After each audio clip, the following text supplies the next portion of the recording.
आज छान लंचमध्ये कडू न लागणारी कारल्याची भाजी बनवली आहे। 4 कारले घेतले, ते छान धुतले आणि चिरून त्याला मीठ लावून थोड्या वेळासाठी ठेवून दिले। मीठ लावल्याने कारल्यातला सर्व कडवटपणा निघून जातो। आता तुम्ही बघू शकता कारल्याला पाणी कसे सुटले आहे ते मी नितरून घेतले। कढईमध्ये तेल तापवून घेतल्यावर त्यात मी जिरे, मोहरी, लसण, कांदा टाकला। कांदा लाल झाल्यावर मी त्यात आपले हे चिरलेले कारले टाकून घेतले। कारले मी सर्व छान परतून घेतले आणि 10 मिनिटांसाठी वाफेवर होऊ दिले।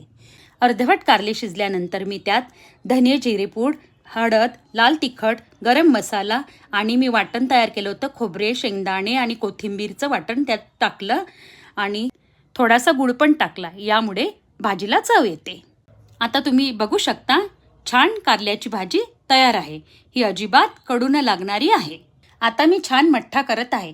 बघा माझे दही किती छान लागलेले आहे। मी मठ्ठ्यासाठी दही, साखर, जिरेपूड, कोथिंबीर घेतले आणि मिक्सरला लावून घेतले। हे बघा घरच्या दह्याचा किती छान मठ्ठा तयार झालेला आहे।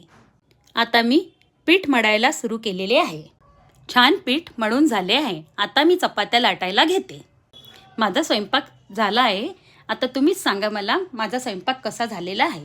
आणि प्लीज गाईज, माझे हे नवीन चॅनल आहे त्यामुळे व्ह्यूज तर भरपूर येऊन राहिले, पण लाईक आणि सबस्क्राईब करा प्लीज। Like, share, subscribe